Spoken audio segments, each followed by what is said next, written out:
endelea hapo. Alafu tukisema mtu nimsikie mtu anasema wanasema tu. Cheki mzigo unavyoendelea. Mambo mazuri haya nikishuka kutoka kwenye uwanja ambao AFCON itagongewa kutoka hapa. Wakati Daktari Samia Suluhu Hassan anazungumza, wengine wakasema hiyo ni porojo, hizo ni mbwembwe. Leo mzigo huu hapa.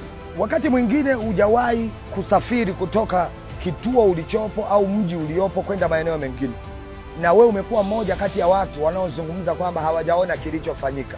Leo nimekuleta Arusha, wewe ambaye hujawahi kusafiri kutoka kwenye eneo ambalo huko, uje uone kazi kubwa ambazo zinaendelea. Wakati watu wanaongea vitu ambavyo havina uhalisia, mimi nakuleta mwanawane uje uone vitu vyenye uhalisia, uje ujionee kazi ya Daktari Samia Suluhu Hassan. Tunapozungumza kwamba AFCON itafanyika hapa, yamekuwa ni maswali ambayo wengi mnajiuliza, itafanyikia wapi, itakuwaje kuaje? Leo tukio hili hapa. Tuseme nini kwa habari ya Daktari Samia Suluhu Hassan? Tukizungumzia haya, wengine mnasema huo ni uchawa. Umeona Sema huo ni uchawa.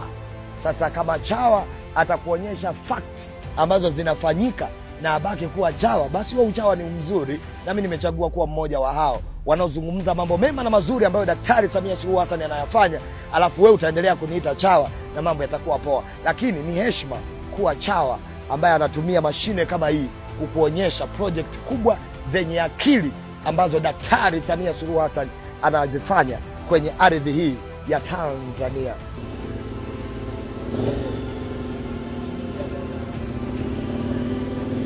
Miradi ni mingi, sio na idadi, tena sio ya ilimradi, imejengeka kwa ustadi.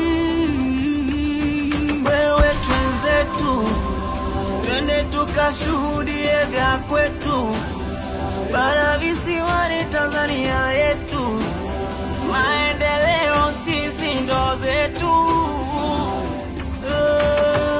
Huyo ni mtalii.